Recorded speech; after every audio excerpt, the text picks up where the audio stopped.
Hey, welcome everybody to Pro Mindset Podcast. This is your host, Craig Domann. Holy smokes, man. This is like episode like 265 or something like that. Still Mhm. trying to figure it out. Today we have a rock star on as a guest. This guy's resume is he's a former 4-star quarterback coming out of high school, Mhm.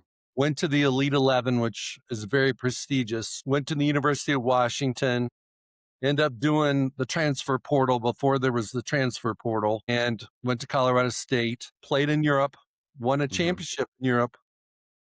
KJ Carta-Samuels, welcome to Yeah. Pro Mindset today. Let's go, man. Let's go. Appreciate you having me All on. right, bro. Here's the deal, bro. I'm giving you permission to run this thing the way you want to run it. You can call audibles. Yeah. You can make, pre-answer. You can have predetermined answers if you want. You can do the whole thing.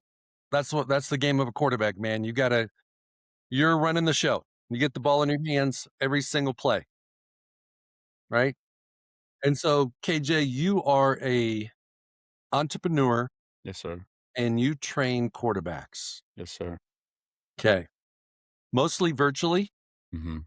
Pretty much entirely virtually. We do a little bit in person, but it's pretty much 99% virtual.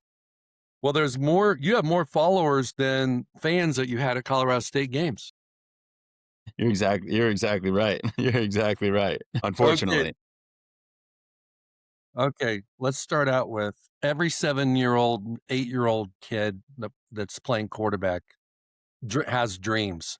What were your dreams when you were a young man? My first dream when I was 7 or 8 years old was honestly to play in the MLB. That was my thing. My grandpa played in the minor leagues, and he took me to Oakland athletic games always growing up, and I had a pretty good swing. I was a lefty too, threw righty, batted lefty, and would watch reruns of Baseball Tonight over and over and over, and thought that that was gonna be my thing, to be honest with you, when I was that age. So that was my dream when I was real little. But then as time went on and as I kinda grew into just changed, evolved as a person, kinda it moved to other sports, other things, and just rode with it. So when you did Elite 11, in you were basically in community with the best of the best. Who were some of the guys that came out your year? Yeah, Deshaun Watson, he was top of the list for sure. Deshaun Kaiser, Brad Kaya, Will Greer, a bunch of different other guys also. Yeah, Will Greer just retired this week. Oh, really? I thought Yeah, yeah, I thought I saw a picture or something that he was yeah, but I didn't know he just retired. That's pretty crazy. David Blow, I think he's the OC somewhere now in the league, in the he NFL. is. Yeah. Did he go He to Purdue? Where'd he yeah, go? yeah, he went to Went to Purdue? Purdue. Yeah, he was my class as well, but, yeah, a couple other guys as well for sure. Well, Good. David just came out this week on a short list of potential 2027 NFL head coach candidates. Wow, that's crazy. But That's not crazy. too early, eight guys are gonna get fired no matter what. Mhm. They gotta find, new fresh meat for head coaching jobs, and so his name popped up on one of those lists, which is super dope for him. Yeah, definitely, definitely. Okay, so what was different when you're an Elite 11 and you're in the competition? Was it because here's what I find in sports is when you're the baddest dude on the field, there really isn't any pressure. If you Right. know you should be you know everybody's eyes are looking at you. You know you're the best quarterback in the game. Mhm. There's just a certain amount of pressure that's not there. Mhm. But as soon Mhm. as you get to college, as soon as you get to Elite 11 and Mhm. everybody's kinda like you, maybe some guys have a little bit better attributes than you in some areas. Mhm. Maybe you're better in other areas. I feel like the mindset for both guys, all guys Mhm. changes. How Mhm. did do you remember what your mindset was when you got to that was it in Eugene, Oregon that or not in Eugene, was it in Beaverton when you Yeah. did 11? Yeah, I was in Beaverton at the Nike headquarters, and mindset-wise, I would say that I've always been a competitive dude. I mean, I remember going up against Jared Goff in 7-on-7 tournaments, and which was a really cool experience too, and always I elevated when I was playing against better competition, when I was competing against better competition. that's when the best got brought out of me for sure. I always rose to my level of competition and honestly fell to my level of competition at times when I would play lesser teams or I noticed that I would play worse, to be honest with you. I don't know if that's innate to me, but I didn't feel pressure rise. I mean, to be honest, like that's what I live for. That's what I crave. Like is those moments. And but I'm not sure if other people are the same way or not. But yeah, I absolutely loved it. I loved that environment and having those guys around because I was like, let's freaking go. Like let's get after it. Yeah. Okay, so that those kind of guys are typically the guys that think like you are more Mm-hmm. successful Mm-hmm. because you're always going to run into somebody bigger than you. For sure. Bigger the sample size, the higher the competition. Mm-hmm. There's only 32 jobs in the NFL for starting quarterbacks. So when you got to Washington, describe for us what was that journey like first year, first spring ball when you probably got a real shot to see what you're about? What were your successes? What were your challenges? Physically, mentally, spiritually, emotionally, you Yeah. whatever it was. Yeah, totally. I mean, showing up first, obviously, you show up during summer school. So you're taking a bunch of credits. You're with your freshman class and just adjusting to a completely being away from home, being out of my parents, out of my family. Like, I love my family, super close with my family, have two incredible parents. And I mean, staying with them right now. And they're amazing, and so, honestly, just having that freedom and now kind of being a little homesick, like, just battling homesickness for the first time in my life, and just because now it's really up to me, like, I have all the responsibility in the world, which is what I've been craving, but also, okay, now I gotta go figure out some things. I gotta be accountable for everything that I do from this point on, and then hopping into fall camp, I mean, everyone knows that first fall camp is something different. You know, when you're up there at 4 or 5 a.m. and you're leaving the facility at 10 p.m., 11 p.m., and you're like going to bed and every day is the same day. And you're like, oh my gosh, like I love ball, but I didn't know it was like this. And so that's a shock for sure. And that's a shock to anyone, even after a couple years, it's still a grind for sure. But now you're at least aware of it. So I think, yeah, becoming aware of that at first, but then I think the biggest thing for me, especially hopping into it, was just mentally learning the game. I came from a more run heavy offense in high school and didn't throw that much in high school and didn't run like a full spread offense where I'm reading, two high, one high, high lowing Mike and will defenders based on different concepts and knowing. So mentally just processing the game and learning my offense was the biggest hurdle for sure. Just getting familiar with that. And so that's kind of why I knew and was okay, honestly, with redshirting my freshman year because I don't feel that I was equipped mentally as far as knowing my offense and then being able to process the game in real time. And I didn't need to force that either. So my plan was, yeah, to redshirt and then learn as much as I could, grind as much as I could. I mean, physically, I had no limitations. I was 235 pounds when I showed up on campus at Washington. I mean, and that wasn't fat. That was muscle. That was a big boy. And so my limitations weren't physically in the gym. I mean, I remember when I showed up, everyone was like, "You're a linebacker," and I was like, "No, I'm the quarterback. I'm the quarterback." And I'm 20 pounds heavier than our linebackers that we had coming in my class, and so yeah, it was pretty interesting to walk that dynamic and just because that's very rare. Most guys are showing up to campus and they're getting put into a strength program where they need to gain weight. They need to get stronger because their high school programs haven't developed them enough. That was something that I took on my own and really ran away with because I just wanted to give myself every advantage that I could physically. And yeah, it really helped me out in high school stand out amongst the rest of my competition. But then as we know, as you get older, everything's about the mind. That's where the difference is how you process the game, how you lead your teammates, all of it, how you just handle your own thoughts. And that's where I needed to develop more. And so really took that red shirt year to try and do that as much as I could. All right, so let me regurgitate back what I heard. Mhm. just the normal adjustment stuff. For You sure. know, I think what a lot of athletes don't realize, and we did it for our boys, you just do stuff for your kids. Make sure that their laundry's clean, make sure their breakfast is everything's just ready. For sure. Gas is in the car. Mm. Just kinda like so that everything goes smooth. For So what sure. ends up happening is the parents end up making the life of their son or daughter, if they're playing another sport, smooth. When you get to college, you gotta do it all yourself. No doubt. Nobody, "Hey, you know what? Mom's not tapping you on the shoulder." Say, "KJ, bro, it's hey, get up. You got game day today or you got practice today." No, you gotta get up on your own. Yep. And if you got a Yep. cool roommate, he might wake you up, but if he wants to be kinda, ornery, he gonna let you oversleep, Yeah. Yeah. right? 100%. 100%.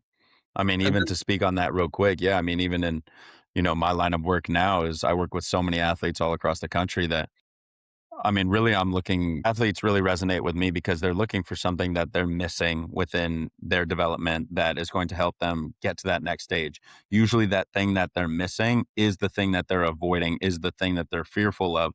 Why do they not step into that fear? Why do they not step into that thing that they're avoiding? It's because they've been sugarcoated. It's because they've been babied a little bit at times that they don't want to step into that because their parents have taken care of it for them. And I see that a lot of my athletes usually it's not the parents' fault, but it is kind of the parents' fault that they've wanted to provide the best life possible. But in wanting to provide the best life possible, you are now aiding them in not taking agency over their direction and what they're trying to get done for themselves. And you're actually kind of making them soft a little bit as opposed to, yeah, developing their inner confidence to know that they can figure things out and get things done on their own, which is, yeah, just a side tangent, but yeah. no, that's real stuff. That's Mhm. real stuff. One of the things that we do with our NIL is we teach the players on how to be a pro before they become a pro, and being a pro is being professional. Doesn't matter if you're a senior in high school, you can still be professional. You can be a sophomore in college and be professional. We're not talking about pro ball. We're talking about the player being professional, and the first step in that is becoming a man. Yes, sir. Yes, sir. 'Cause there's 55-year-old guys walking around that are still boys. Well, that's what And I you're was gonna say. I think the first step to becoming a man is taking responsibility for your life. yes. Yeah. Ultimately, I think that's all Completely. it is. I think that's all it Com is. completely. Mhm. I think there's a lot of people that have 9 and a half toes in on being a man. They Mhm. take responsibility for everything except the thing, whatever that is. Exactly. Yeah. And everybody's got one, right? Mhm. You're And exactly then right. going back to your challenges here, the grind is unavoidable. Mhm. I think the grind, even at the NFL level, is one of the biggest reasons guys retire the week before camp. Mm. I Mhm. can't do this again. Yeah. They can play ball. Mhm. They just can't get through camp, Right. Right. right? Yeah. And then the last thing, I think this is almost applicable to every young man that plays quarterback in high school, unless you're at a top, like elite offensive program where the level of sophistication of your scheme is on the same par as a college, which most high school coaches don't have the capacity to do. Right. So probably 95% of the quarterbacks coming out of high school are not ready for college. And I would even say that a lot of 95% of the guys that come out of college are not ready for the pros for that same reason, especially with no huddle, signs and signals, short play calls, all those kind of things where we get to the league, there's so many tags and, it's like you're reciting an encyclopedia when you're just calling a play in the huddle. Right. Yeah. So, well, let's go back because you said that everything is mental. Yeah. Assuming like the quarterback room, everybody's talented, everybody's got a strong arm, everybody's reasonably athletic. There is no doubt the differentiator is going to be between the years. But let's go back in time, whether it was in football or baseball or another sport where you failed, whether it was seventh grade, sophomore year, senior year in the playoffs. What was your what was the failure that you had that made an impression on you early in your career? Because everybody's got one. Mhm. Some people got lots, but Mhm. guys that are 4 stars don't have that many. So what was yours? Yeah. I mean, I would say There were 2 major failure points, technically failure points, because it's actually interesting how football became very important for myself was that, again, as I was getting older, I was trying to figure out what my thing was going to be. I was watching my brother play college football at this point when I was a freshman in high school, and I wasn't as good at baseball anymore, and I wasn't spending as much time in the cage, and I actually started playing golf a good amount, and I played my freshman year of football and had a decent season, but actually wasn't that great, and then I went out for the golf team, actually, and didn't make the team by 1 stroke, and I remember when I didn't make the team by 1 stroke, I went, "Football's it. Football's gonna be it," and even though I'm not playing my best right now, I'm watching my brother play, and he was lifting like crazy in high school. I had a blueprint of exactly what I could do to become like him, but more. And so just went, this is going to be it. This is my ticket. Because at that time, actually, it sounds kind of crazy, but what inspired me so much to really dive into something, find something, was that I was a very academic kid growing up. I had all very good grades, and my parents, yeah, like just, I don't know, like just instilled kind of thoughts about me being like super intelligent and all of these things. And so I actually wanted to use football to get a very good degree. And so I was looking at football as more of a vehicle to getting to a really good school. So at first I started going on visits to Ivy League schools. I remember going to Harvard, Princeton, Yale as a sophomore in high school.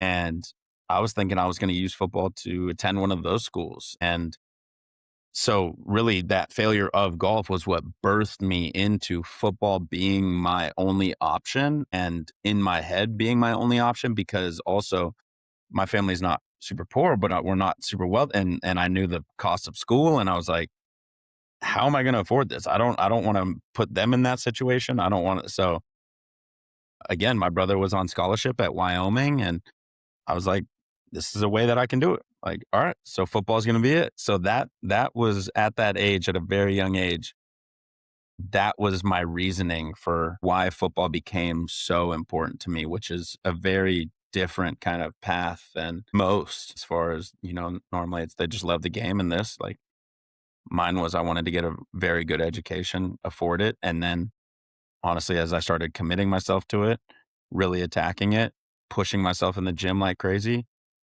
I saw I was a pretty damn good player, and then other things snowballed from there, and then that kind of birthed it even more into these other things. But then the other failure would be my junior year. I mean, losing the CIF championship to go to state, and which was that was tough. We lost in overtime and got on the 1 yard line, couldn't punch it in. And yeah, I just remember not even taking off my helmet for a couple hours after the game, sitting on the bus in full pads, helmet, just bawling my eyes out, just absolutely attacking the gym the next, like Jalen Hurts videos, like going straight to the gym and being like, all right, I'm never letting this happen. And so it was really, those were like two big failures that just like made me hungry, like insanely hungry to just be the very best that I could be. Just yeah, a first not feeling like I had another option. That's what I had created in my mind, was that if I didn't earn a scholarship, or I didn't know how I was going to go to college, or how I was going to afford college, and these things. So because when you have that level of desperation, you're gonna get where you want to go. Like, because you're so much hungrier than the rest of your competition. It's gonna bleed over into every decision that you constantly make. So, that just set me on a path that was very, very different than my peers, for sure. Okay, let's unpack that a little bit more. Mhm, Missing the golf team by 1 stroke mhm, gave you clarity. mhm. It gave you like that you became a 100 percenter in ball, Yeah, 100, yep. right? Where Mhm, before you were, like, dipping your toes in multiple sports, yep, and you're like, "Football's my ticket." yep, Okay. Then let's go to that junior year loss. mhm, You shared the loss, you shared the grief, but you didn't share what you did or didn't do to contribute to that loss.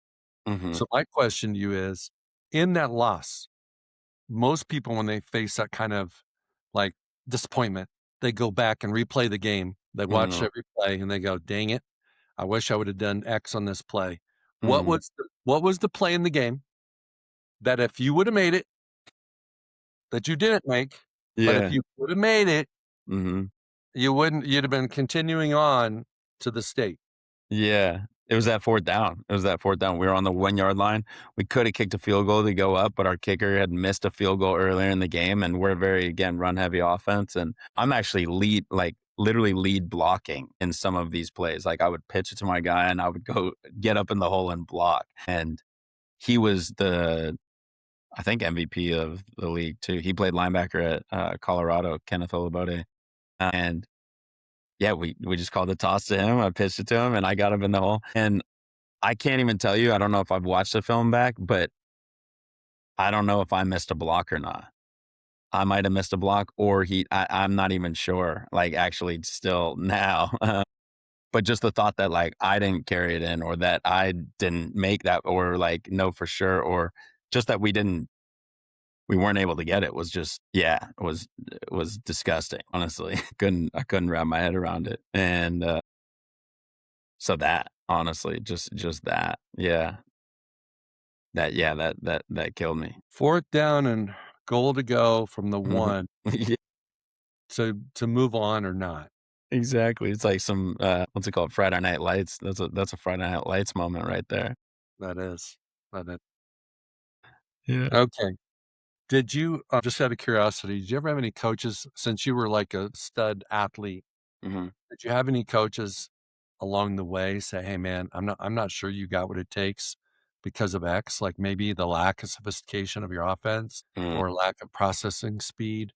Did you ever run into a situation at the University of Washington when you're doing your post-spring reviews with your quarterback coach where he said, "Hey, bro, this is something you gotta get better at," and it was true, and there's no shame in that. Every single player needs to get better at something.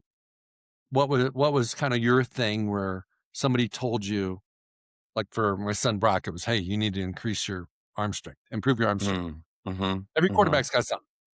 Pocket presence, what was yours? Yeah, mine was just like pure just confidence, like simply just like energy as far as leadership and taking command over the offense. That was more of my thing, was, yeah, just not being that commander, honestly, of the offense, and I completely agreed. I completely agreed. The problem was, and we'll dive into this heavily, but is that when you talk about playing two opponents, or that you have to play, you're on a field, and you got your opponent on the other side. You got 11 on your side, you got 11 on the other side, and all right, so it's us versus them. I was playing an opponent in my own head the entire time. I wasn't playing the opponent across the field, and that's a problem. And because I was playing the opponent in my own head, I didn't have the presence to be there for my team, to be the commander for my team, because I was so stuck in the thoughts that I was having of my own self on the field, that I couldn't attend to my guys. 2 questions, I wanna keep going on this. Mhm. Mhm. One was, what was the story you were telling yourself? So much perfectionism. I was obsessed with the mechanics, for sure. That's a huge part of what I do now within what I teach. So much as body awareness and getting to a place of trusting yourself. I was always told to throw the ball a specific way, which was very over the top, this over the top style of throwing. And I was a good player, no doubt, in high school, lead 11, all of it. But I had arm pain, and I always felt like when I watched Aaron Rodgers, it looked easier. When I felt the way that I played, I was a good player, but I didn't feel as easy as what I'm watching Aaron Rodgers do on the TV. And Wasn't because, matched. yeah, and because of that, always in the back of my head, I was like, there's something wrong. There's something to this. But every coach that I had worked with at the Elite 11, at these things, had told me I had to throw over the top. And so I never questioned it. I respected my elders. I did what they said. And what got accoladed. I was a 4-star, all of this stuff. But I never questioned that. And so I feel slightly off within my play when I'm delivering the ball, when I'm out there competing at Washington, I'm playing and I'm playing good. I'm throwing 70%. I'm doing these things, hitting guys at times. But it doesn't feel like 100%. I am a perfectionist. And I don't need to hit every guy 100%, but I want to feel like I can feel that when that comes off my hand, that's going where I want it to. Like when you shoot basketball, you know, the moment it leaves your hand, you know it's going. I didn't have that feeling. I didn't have that connection with my body. So that always bothered me because it felt like there was something I was missing. And I was obsessed with constantly trying to tweak things, try things out. But I never got rid of this thought that it had to be over the top. Well, when you're sliding in a game and you have to move because your left tackle just got beat and you have to slide forward and you have to throw over the top, but yet this is putting you in a position to move your body and manipulate a different angle to deliver that ball to your guy or get it around someone, that is now limiting you from you making plays because you have a way that you are telling yourself you have to do something when the way in the game is putting you in a position to do something else. That's forcing you to not be in flow and not play athletically and not flow with what the game is asking you to do. That hindered my game because I was forcing something into every scenario instead of playing with the game, being an athlete and moving within the game. Because of that, I wasn't playing the game freely. I was playing the game like a robot. And that's a problem because this game is dynamic. This game is changing at all times. We're not playing the game in 7-on-7. We're not playing the game in shorts. We're playing the game when our left tackle gets beat. All those mechanics and everything that you've been working are out the window, bro. You better get it to your guy or you are on the sideline right now.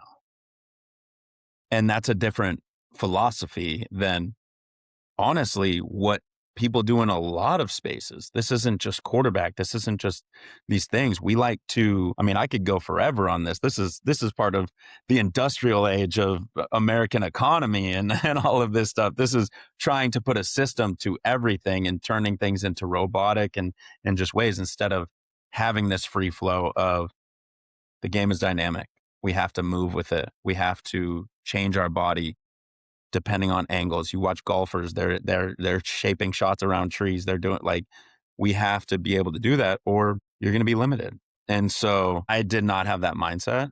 And so I could make the plays when I was clean in a pocket, when it was, but when the game broke down and when these things, I couldn't make those plays as much. And so what's the difference? Okay, so Yeah.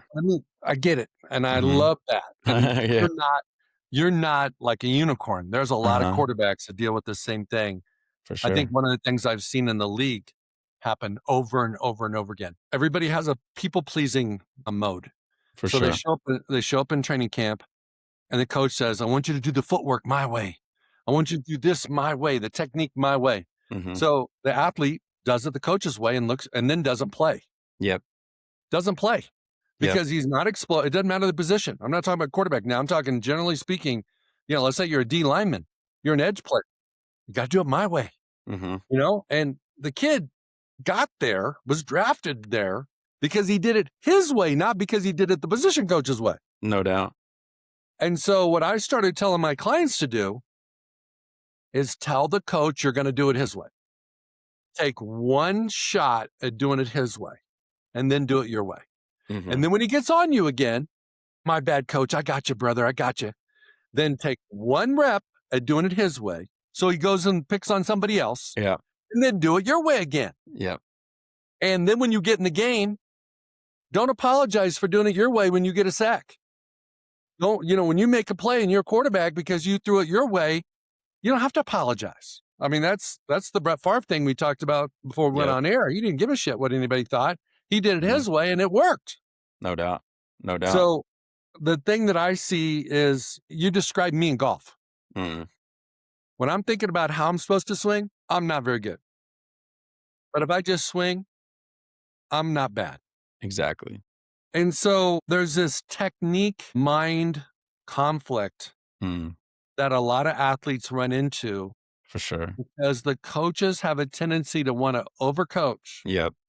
Mm-hmm. Coaches want they so think about this. In a controlled environment like practice, Mm-hmm. they can't kill a quarterback. You guys wear pink shirts or whatever. He just wants to know you're doing it his way, so it's gonna be hopefully predictable outcome or Mm-hmm. results on game day. Mm-hmm. Well, what the coach doesn't realize is he's creating an athlete that can't perform even to the ability he has because of the overcoaching. Exactly. And that sounds like it happened to you. 100%. You're exactly right. You're exactly right. Yeah, just the amount that now they become shackles. They become shackles to where you're so overly coached, exactly like you said, over techniqued that you're just thinking way too much. You're not present. Think think about me being your position coach, and Mhm. I just want to put my fingerprints on you. First thing I'm gonna do is say, "Hey, KJ, show me how you grip the ball." Bro, you need to spin the ball a little bit, move these fingers a little bit different places. That's how you throw the ball. Now let's go see how you throw it. Mhm. Bro, man, you're gonna get passes knocked down Mhm. throwing it like that. I mean, if you played baseball, you had a little bit of a baseball arm. And if you threw a baseball, if you played baseball and you're successful at it, you probably had a strong arm because you don't play baseball unless you got a strong arm. And what are they doing? They're taking it away from you. So how do you in coaching? That's a trick question, but I'm telling you ahead of time, it's a trick question. Mhm.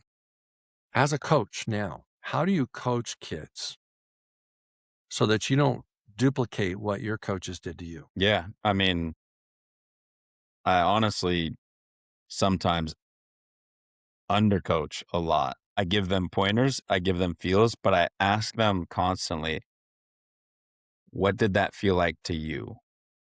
I make them answer that question because I don't want them trying to impress me or trying to I want them to understand their own body. They have to understand what they're doing, what they're feeling. If they're not asking themselves how that rep felt, why it felt that way, and what could be better, they're not developing that self awareness with their body physically. And so that's my route is just asking them constantly, how did that feel? What did you feel? And making them talk about it.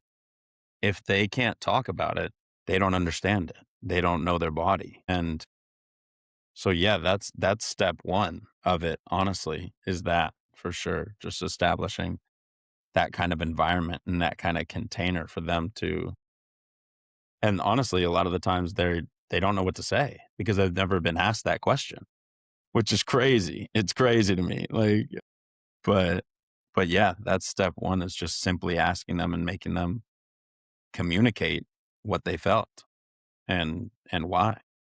Okay, so I'm going to add to your brand a little Yeah. bit. I'm going to regurgitate back to you what you told me. Mhm. When a young man is trying to figure out how to do something, you might give him multiple ways to do it and let him decide which one feels the best. Yeah, 'Cause there's not one way to swing a golf club, there's not one way to throw a football. exactly. And then the way you get to flow is through feel, not through technique. And that's 100%. your brand. It's Yeah. feel to flow, Yes, sir. Yes, sir. right? Exactly. No, exactly. I don't want you stuck with vocabulary in your head. I want you stuck with feeling in your head. Yeah, it's not words. It's I felt that. This is what I do to fix that. It's not even so much of speaking, like the actual yeah, because I don't want a repetitive I mean, because this is something that we can touch on next, but it was all connected as far as like just my mental patterns, as far as like I had so much anxiety too at this time in college when I was struggling heavily with this stuff and had this replaying of words constantly in my head as a way of control, as a way of trying to, yeah, control my outcome. And that's the last thing I want someone to be thinking is as they're throwing elbow up, elbow here, da da da da da. It's like, dude, like what? Like we can't have a sentence playing in our head as we're throwing the ball. You got to throw the ball. Like, so exactly what you just said, like getting them to feeling as opposed to a sentence. Well, something that I think is really important based upon your experience and what I've seen as well is that too many coaches coach the process instead of coach the results. And so when you coach the process, you start nitpicking technique. Hey, your plant, your foot wasn't going at your target, all these things. The ball was too low, too high. I mean, kid's gonna hold the ball where it's gonna feel comfortable most of the time. But at the end of the day, the goal of every pass play is once a quarterback makes a decision of where he's going with the ball, does it end up in that kid's hands? Mhm. That's the objective. Complete the pass. Yep.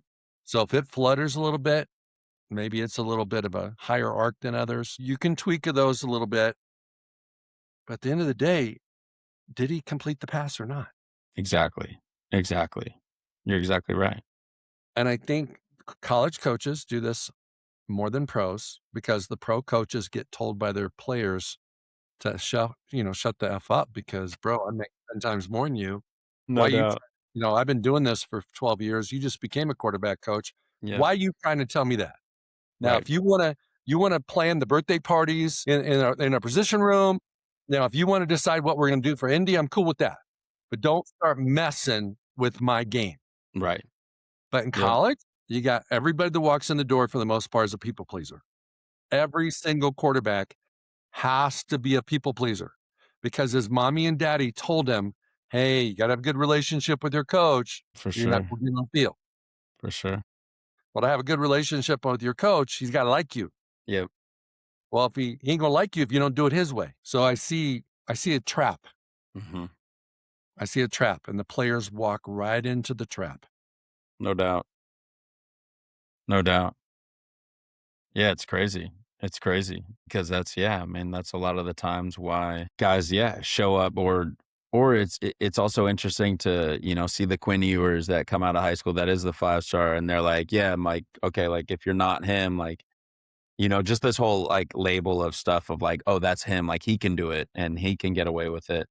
That whole idea is fascinating too to me as well. Like, just the whole like you think you're Rogers or something. It's like Rogers was at Butte College, like, why like, but he eventually got there, like, just this line of you know what I'm saying? Like, the whole freak idea and stuff and all of this, it's like, no one no one's like, I don't I just don't know when that started or when because that puts a limitation on you, like, for me, like, honestly, even me, like, literally the reason I never tried being like Aaron Rodgers was because I would watch NFL football. Literally, the commentator would say, "Don't study him. He's one of one. He's a freak."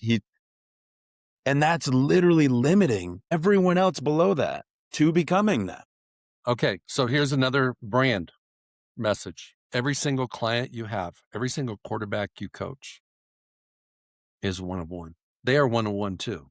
Yeah, Every single person is one of one because everybody's unique. Everybody's got different body mechanics. Certain people are tight in certain ways. Some people, yeah, played baseball, some didn't play baseball. It's like everybody's one of one. no doubt, no doubt.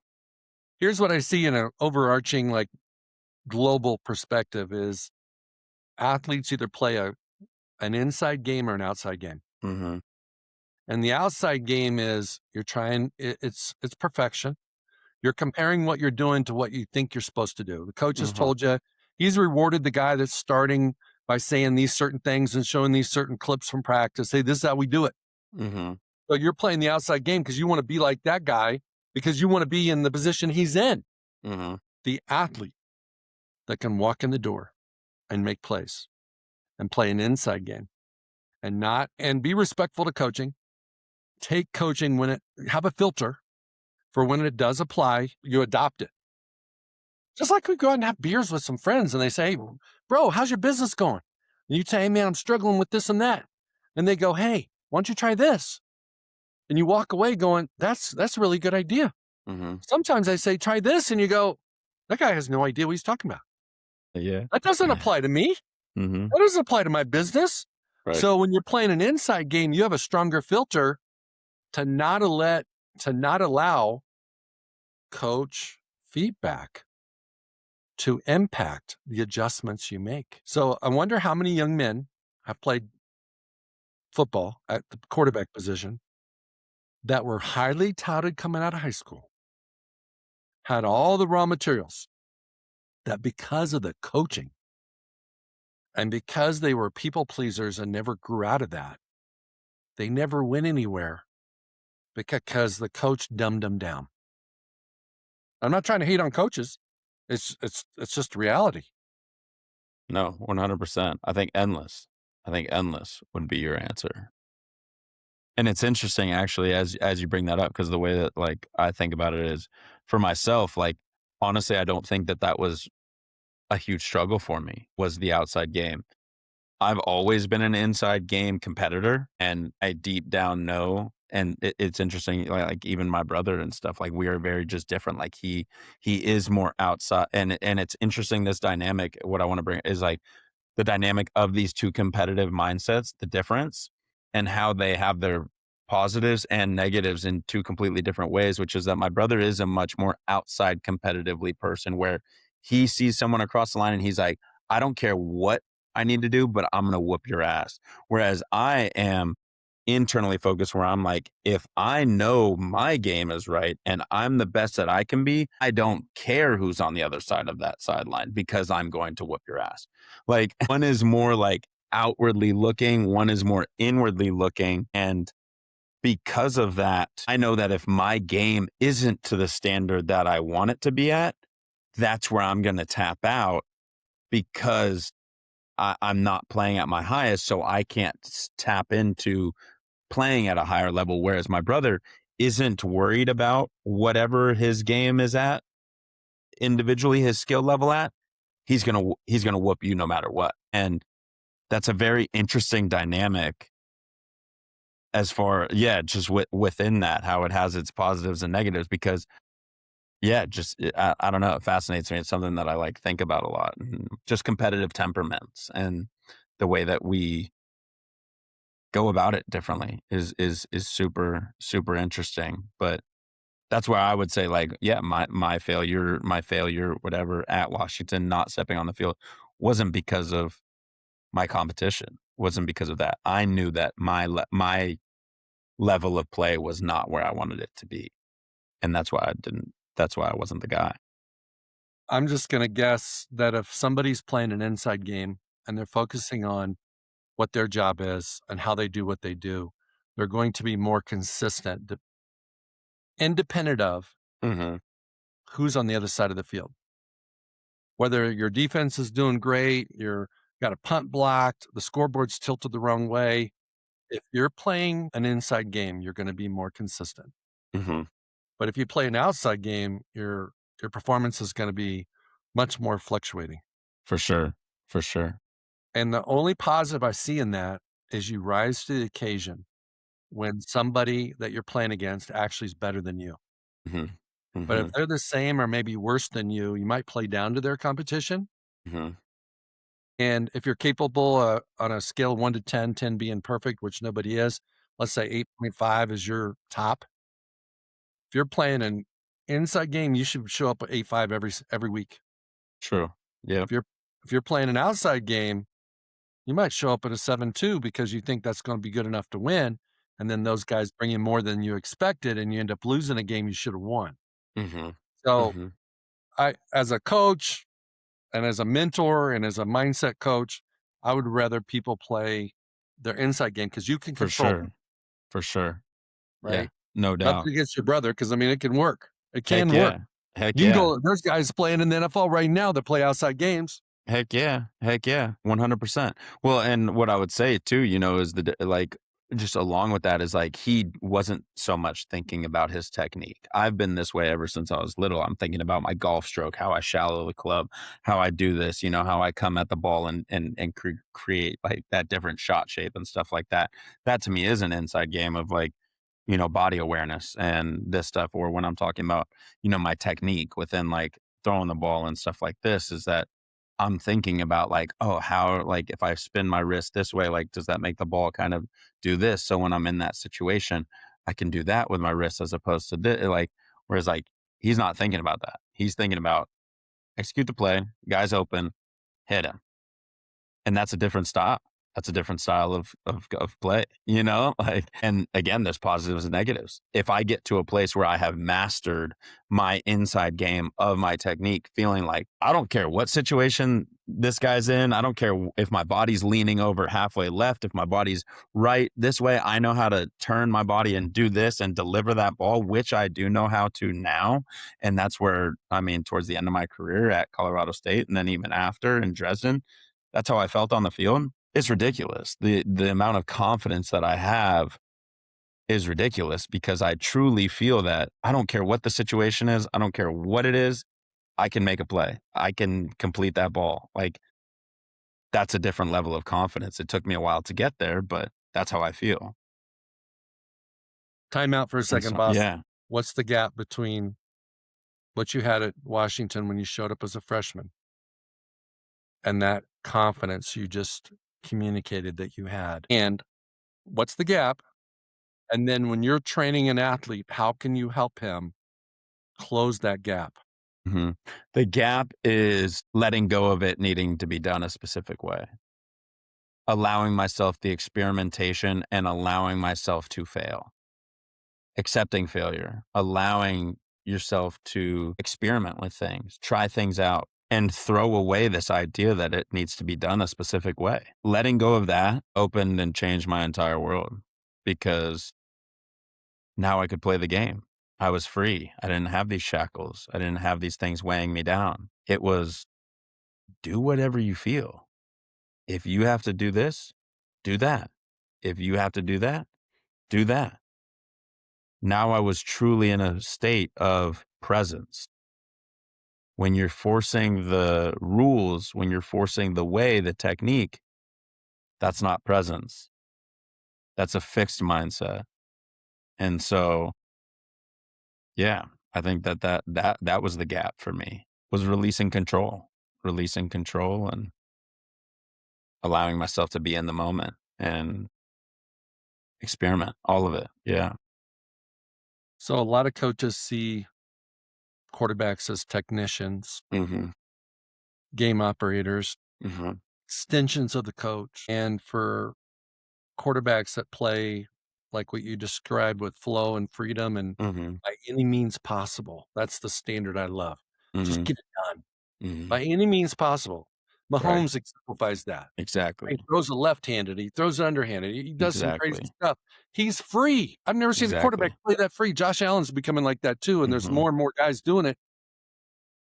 But the bottom line is when you're in competition, you have to decide if you want to be an artist Mhm. or a technician. Mhm. Brett Favre was an artist, Mhm. and most of the guys in the Hall of Fame were artists. There are a few technicians, but it's like I think and if you think about an artist, like painting a picture, an art teacher's not gonna go, "Hey, you made this little band of color too wide." Exactly. It is what it is, bro. Yeah, no doubt. It's your picture. Yep. You make it however you want. Then you step out of art class and you go to the football field and the coach's like, "What are you doing, bro? You need to do it this way." You're like, "Okay, you wanna keep your position?" "Yes, sir." Mhm.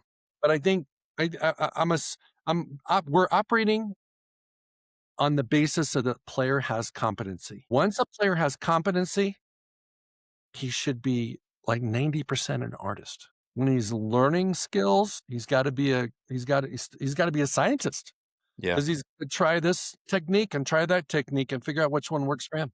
Mhm. No doubt. No doubt. Well, it's just adding tools to your tool belt, right? Same thing with painting, same thing with all of these techniques that you're trying out. Okay, trying over the like I'm not saying you shouldn't throw the ball over the top, but there's time and place where I should. There's also time and place where I should bring it lower. There's also time and place where I should even bring it lower. If I'm not practicing that technique, that technique, painting, if I'm not practicing a brushstroke, then I'm not practicing a thin line, then I'm not practicing this.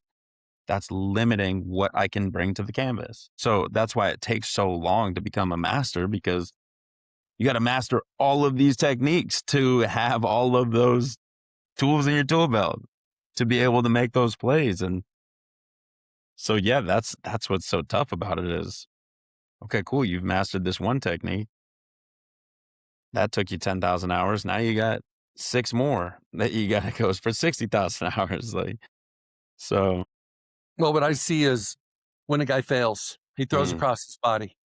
He does something that looks crazy on TV. Maybe he hmm throws a pick, and the announcers say, "Man, that's a cardinal sin. Don't do that." hmm You know what? Maybe he should have did that, yeah, because then he can learn, "Hey, that's I can't do that." yeah, And that's how you kinda, like, narrow down where your zone of genius is, hmm and coaches should allow the players to figure that out. hmm totally, totally. You're exactly right. You're exactly right. Let's talk about let's talk about the people that sometimes care more about the quarterback than the quarterback. Mm, Let's talk about dads of quarterbacks, mhm. okay? They love their sons, they want their kid to be the next Josh Allen. Yeah. What's the one thing you see from time to time that a dad, by subtraction, could actually add to the performance of his son? Mhm. Stop doing what? Stop do on the dad's part? Yeah, this is coaching dads. Mhm. You're not hating on them. You're not dogging them. It's just like, hey, if someday you're going to be a dad, you're going to have a son potentially, and he Mhm. might want to play quarterback. And what do you got to not make sure you don't do? Because you've seen other people doing it. It doesn't work. It backfires. Mhm. Mhm. I mean, I think it's really simple. It's honestly just not wanting it more than the kid. Like, and if you want him to be the quarterback and more than the kid wants to be, you are absolutely going to push him the other direction for sure, because you're going to apply pressure. You're going to talk about it when he doesn't want to talk about it. You're going to, yeah, just force him to, anytime there's outside pressure more than what you are bringing to the table as a kid, you go the other direction for sure.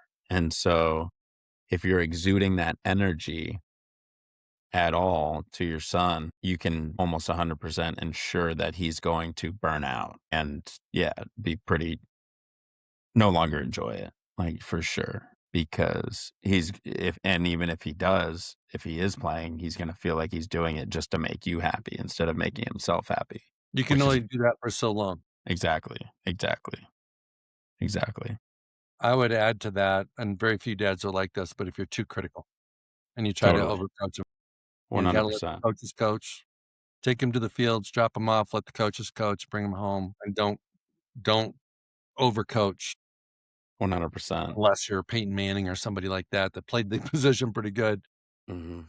Give him a hall pass that he can coach his kid, give him feedback, but for most of us that didn't play at that level, you're helping your kid burn out again.